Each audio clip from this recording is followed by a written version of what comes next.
guys, this time mag-start na tayo sa ating painting. Uunahin natin yung white paint. Magle-lettering tayo gamit yung mga brushes na nandoon. And then, ito ay naka-layout na siya ng kanyang border. So, na-layout ko na rin yung spacing dito. Kaya mag-start na tayo ng ating lettering.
Kapag tayo ay magpi-painting or magle-lettering, kailangan natin takpan yung area na hindi pa naman ginagamit or hindi pa naman nileletteringan. So, kailangan natin i-cover para hindi siya matuluan.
So, this time naman, ipipaint na natin itong border ng orange na paint.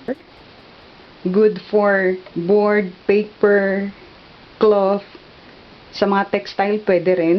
So, this is acrylic paint. At gagamit tayo ng brush pipiliin natin itong brush na mas malaki or mas malapad. So, half inch ang kanyang lapad. This is number 11. Meron din tayo dito number 12 na mas malaki. Kaya lang round siya. So, mas preferred natin itong angled brush. And we have also here 7. And we have also here number 7 na brush. And number 7 na mas maliit. Pareho sila angled brush. Kaya lang mas maliit siya or matatagalan tayo kapag ito ang gagamitin. We are going to use this one kasi mas malapad siya. Half inch ang kanyang lapad, number 11. At isang pahid lang nito ay cover na agad yung buong line. Okay? Ginamitan natin siya ng masking tape para hindi maglalampas-lampas yung ating borderline. So, start na natin. Lagyan na natin itong paint na orange.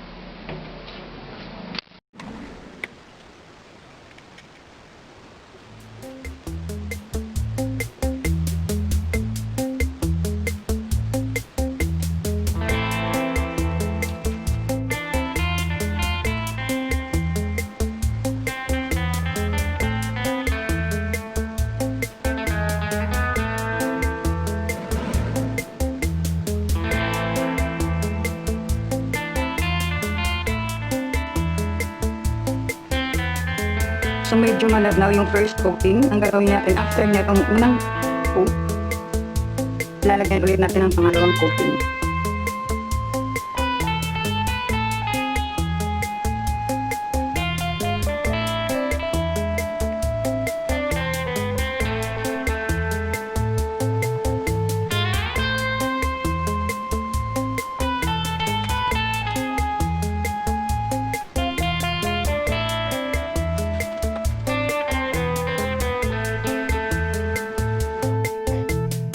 Okay, ito na ang ating board, illustration board na 1/2. Pero hindi pa siya tapos. First coating pa lang ang nilagay natin dyan sa mga border na orange. And then later, tatanggalan natin ito ng masking tape para mas visible yung kanyang border at refine yung kanyang mga lines.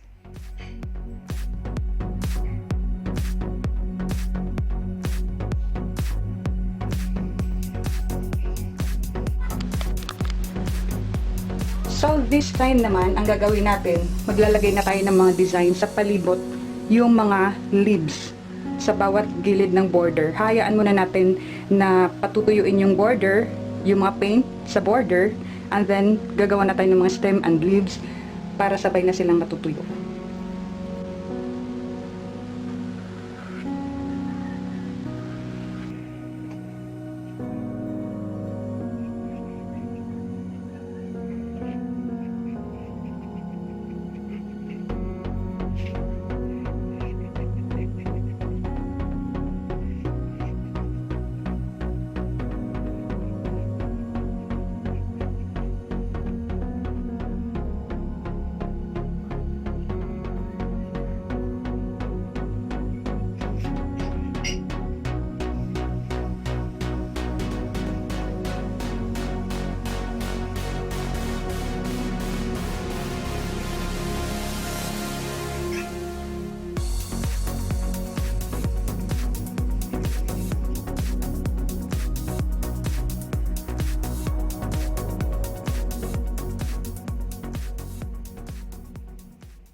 Okay guys, tapos na ang ating wedding signage at eto na siya.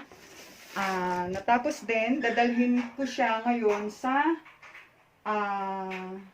LBC para ipadala doon sa ating client na nasa Tarlac. So, ang wedding nila is on November 21. So, ayun, ipapashipping na natin papuntang Tarlac. Okay guys, dito na tayo sa LBC. So, tingnan natin. For sure, open naman siya. Kaya, ayun, magtatanong tayo dito.